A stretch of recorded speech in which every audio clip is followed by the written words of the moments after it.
चार दोस्त स्कूल में पढ़ते थे।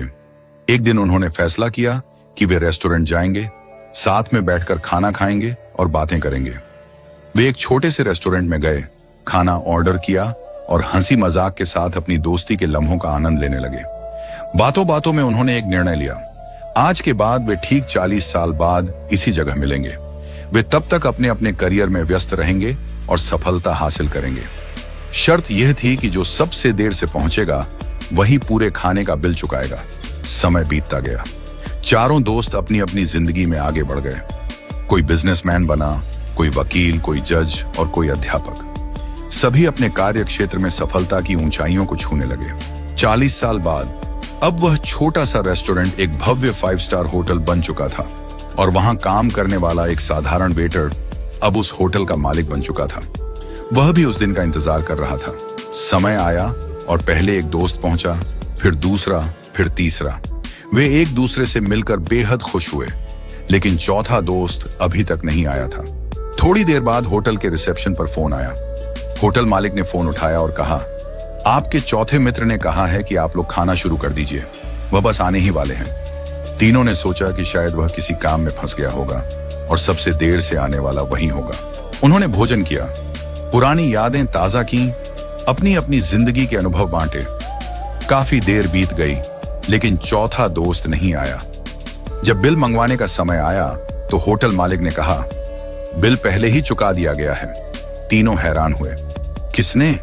होटल मालिक ने जवाब दिया, आपके मित्र ने। थोड़ी देर बाद जब वे जाने लगे तभी होटल के बाहर एक सरकारी गाड़ी आकर रुकी। गाड़ी से शहर के कलेक्टर उतरे। कलेक्टर ने तीनों दोस्तों के पैर छुए और कहा, अंकल नमस्ते। तीनों हैरान रह गए। ये कौन है और हमारे पैर क्यों छू रहा है? कलेक्टर ने नम आंखों से कहा, मैं आपके चौथे मित्र का बेटा हूं। तीनों अवाक रह गए। कलेक्टर ने बताया, मेरे पिता ने आप सबसे मिलने का सपना देखा था। वे बचपन से ही इस दिन का इंतजार कर रहे थे, लेकिन 2 महीने पहले कैंसर से उनका निधन हो गया। मरने से पहले उन्होंने मुझसे कहा था कि अगर मैं उस दिन जीवित न रहूं तो तुम मेरी जगह वहां जाना। उन्होंने कहा था, मैं सबसे ज्यादा देर से आऊंगा, इसलिए बिल भी मैं ही चुकाऊंगा। ये सुनकर तीनों दोस्तों की आंखें भर आईं। तीनों दोस्तों को अपने मित्र की मृत्यु का गहरा दुख हुआ, लेकिन उससे भी ज्यादा दुख इस बात का था कि 40 साल तक वे एक दूसरे से नहीं मिले। क्यों इतनी जिद की कि 40 साल इंतजार करना पड़ा? क्या फायदा ऐसी शर्त का जो दोस्ती से ज्यादा महत्वपूर्ण हो गई? आज हम भी अपनी जिंदगी में यही गलती कर रहे हैं। हम अपने परिवार, रिश्तेदारों और दोस्तों से मिलने का समय नहीं निकालते। हम अपने माता पिता से दूर रहकर जीवन की भागदौड़ में इतने व्यस्त हो जाते हैं कि जब हम वापस लौटते हैं तब तक बहुत देर हो चुकी होती है। जब वे दुनिया से चले जाते हैं तो हमें अफसोस होता है, काश हमने उन्हें समय दिया होता।